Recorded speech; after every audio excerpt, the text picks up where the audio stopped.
দুনিয়ার মানুষেরা দুনিয়ার মোহে পড়ে গিয়ে দেখা যায় কত না জায়গায় সময় ব্যয় করে। আপনার জিন্দেগির মধ্যে নির্ধারিত একটা সময় আল্লাহ রাব্বুল আলামিন বরাদ্দ করেছেন, এত কোটি সেকেন্ড, এত হাজার ঘন্টা, দুনিয়ার মধ্যে এতটুক সময় আপনার থাকবে।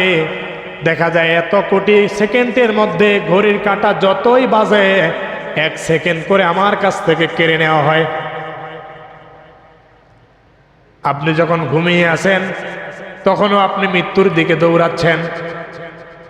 আপনি দোকানে বসে আছেন, আপনি মৃত্যুর দিকে দৌড়াচ্ছেন। আপনি নামাজে আছেন, আপনি মৃত্যুর দিকে দৌড়াচ্ছেন। কারণ কোনো একদিন সেই জায়গায় আপনি পৌঁছে যাবেন। যাবেন কিনা? আপনি আজকে পঞ্চগড় থেকে ঢাকার নিয়ত করেন, এরপরে গাড়িতে উঠবেন, দেখবেন যে কোনো এক সময় ঢাকা গিয়েও আপনি পৌঁছাবেন। 10, 12, 15 ঘন্টা পর দেখবেন নির্ধারিত জায়গায় পৌঁছিয়েছেন। হজের জন্য নিয়ত করেন, হজে যান, এরপরে কোনো একদিন দেখবেন আপনি হজে পৌঁছিয়েছেন। আপনার মৃত্যুতে ফাইনাল টাইম আছে, আপনি দৌড়াচ্ছেন, আপনি যাচ্ছেন, ওই দিকেই দৌড়াচ্ছেন। কোনো একদিন ওই রাস্তাও শেষ হয়ে যাবে, নির্ধারিত গন্তব্যে পৌঁছিয়ে যাবে। কিন্তু এই মৃত্যুর জন্য আমাদের কোনো প্রস্তুতি নাই। কত মানুষ কত জায়গায় সময় ব্যয় করে, কত মানুষ কত জায়গায় অর্থটা ব্যয় করে। 5 বছর পরে ফুটবল বিশ্বকাপ আবারও শুরু হয়েছে। আপনারা জানেন কিনা, বাংলাদেশে কিন্তু ঈদের একটা আনন্দ শুরু হয়েছে। বাংলাদেশের মানুষ যে আসলেই পাগল, এটা আগেও বোঝা গিয়েছে, এখনো প্রমাণ করে দিচ্ছে যে আমরা পাগল।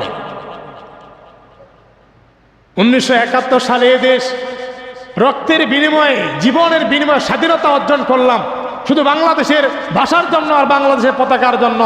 আজকে সেই বাংলাদেশে বাংলাদেশের পতাকা উত্তোলন হয় 2 হাত, অন্য দেশের পতাকা উত্তোলন হয় 100 হাত।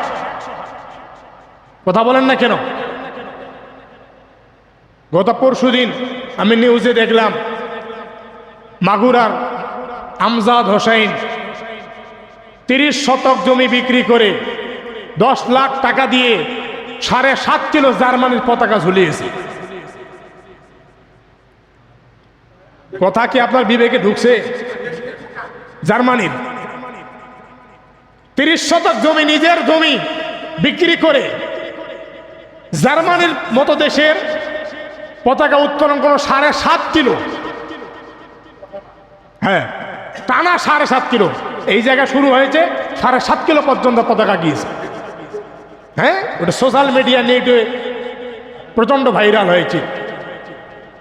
পতাকা আর পতাকা, বাংলাদেশের গরিবেরা টাকা পায় না, ভিক্ষুক আসলে লাথি দিয়ে পিটিয়ে দেয়, আর পতাকার মধ্যে 1000 কোটি টাকা আমরা দিয়ে দিই। ওই জার্মানির সাথে আমার কি সম্পর্ক?